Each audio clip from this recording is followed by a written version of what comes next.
पांढरे शुभ्र कपडे, टाय, गळ्यात आय कार्ड, शूज घातलेले अशी ही चिमुकल्यांची शिस्तबद्ध रांग। हे दृश्य कुठल्या कॉन्व्हेंट शाळेतलं नाहीये, तर हे चित्र दिसतंय लाखनी तालुक्यातल्या खराशी जिल्हा परिषद शाळेमधलं। खराशी 1000 लोकसंख्येचं गाव आहे। काही दिवसांपूर्वी या शाळेची अवस्था ही इतर जिल्हा परिषद शाळांसारखीच होती, मात्र एका शिक्षकाच्या कल्पनेनं आकार घेतला आणि शाळेचं रूपडं बदललं। मुबारक अली सय्यद या मुख्याध्यापकांनी शाळेला शिस्त लावली आहे। बेललेस शाळा, बेलच नाही वापरत आम्ही, म्हणजे ठोकच वाजत नाही आमच्या शाळेमध्ये, परंतु टाइमचे एवढे परफेक्ट झालेत पोरं की 9:30 पर्यंत सर्व शिक्षक आणि विद्यार्थी या ठिकाणी दुपारच्या शाळेला येऊन जातात। बेल वाजल्यामुळे अचानक अवधान विद्यार्थ्यांचा म्हणजे दुसरीकडे जातो आणि शिकवणाऱ्या शिक्षकाचा एक ग्राफ डाऊन होतो। तेव्हा शिक्षकांनी ठरवलं की सर बेलच वाजवायची नाही, त्याच्यामुळे फालतूचा वेळ जातो, आपल्याला वेळ पुरत नाही, जास्तीत जास्त वेळ मिळाला पाहिजे।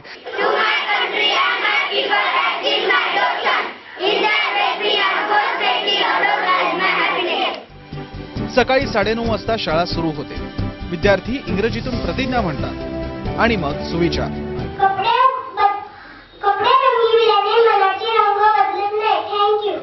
त्यानंतर सुरू होतो परिपाठ, ज्यात शिक्षक सर्वांना प्रश्न विचारतात आणि विद्यार्थी त्याची उत्तरं देतात। What is this? What is this? वर्गामध्ये गेल्यानंतरही शिक्षक प्रात्यक्षिकांच्या माध्यमातून विद्यार्थ्यांना धडा शिकवतात, त्यामुळे विद्यार्थ्यांना अनुभवातून शिक्षण मिळतं। And that are not looking to you because as anyone tell me why?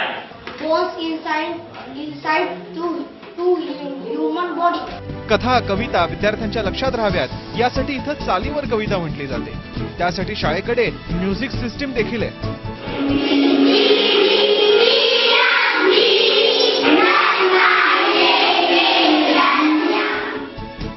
जिल्ह्याची नावं लक्षात राहावीत म्हणून एक भन्नाट कल्पना राबवली गेली आहे। इयत्ता 4थीतल्या प्रत्येक मुलाला जिल्ह्याचं नाव देण्यात आलंय। त्या विद्यार्थ्याला त्या जिल्ह्याची पूर्ण माहिती तोंडपाठ आहे।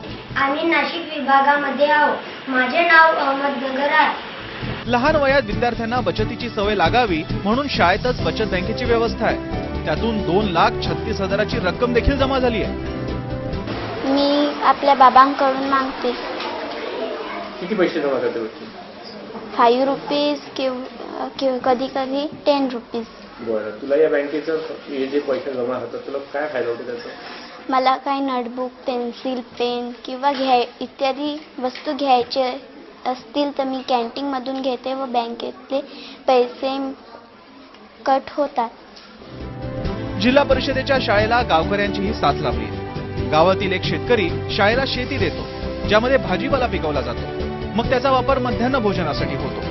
बाजूला एक भिवाजी झलके म्हणून एक व्यक्ती आहेत, ते दरवर्षी आपलं धानाचं पीक काढल्यानंतर आपली शेती आहे, एक जवळपास अर्धा एकरचा एक प्लॉट आहे, तो आमच्या स्वाधीन करून देतात आणि त्या ठिकाणी मग आमच्या शाळेतून जो एक्स्ट्रा पाणी वाया जातो धुण्याचं पिण्याचं वगैरे, त्या पाण्याच्या आधारावर मग त्या शेतामध्ये आम्ही वाफे वगैरे तयार करून हे सर्व पालक लोक त्यांच्या विद्यार्थ्यांची आई त्यांचे वडील ते कुंपण करून देतात आणि एक दिवस असा उपक्रम चालतो, विद्यार्थी त्याच्यामध्ये मदत करतात, आम्ही पण राहतो आणि मग त्यातून मिळालेले उत्पादन वर्षभर मग आम्ही पोषण आहारामध्ये वापरतो। शाळेच्या या उपक्रमांचा आता विद्यार्थ्यांना फायदाही होतोय, कारण मागील वर्षी शिष्यवृत्ती परीक्षेत याच शाळेचा विद्यार्थी राज्यात अव्वल आला। शिवाय नवोदयाच्या परीक्षेतही विद्यार्थी उत्तीर्ण झाले। शाळेचा गौरव करण्यासाठी जिल्हा परिषदेनं शाळेची शिफारस आता राष्ट्रपती पुरस्कारासाठी देखील केली आहे। एका नक्सलाईट भागातील ग्रामीण शाळेमधनं विद्यार्थ्यांना आधुनिक पद्धतीनं दर्जेदार आणि सुसंस्कृत शिक्षण दिलं जात आहे। अशा पद्धतीचं शिक्षण इतर जिल्हा परिषद शाळेमधनं विद्यार्थ्यांना का दिलं जात नाही हा प्रश्नच आहे। प्रत्येक शिक्षकांनी त्याच्या कर्तृत्वानुसार जर प्रत्येक विद्यार्थ्यांना चांगला दर्जेदार शिक्षण दिला तर जिल्हा परिषद शाळेमधूनच चांगले विद्यार्थी घडवता येतील।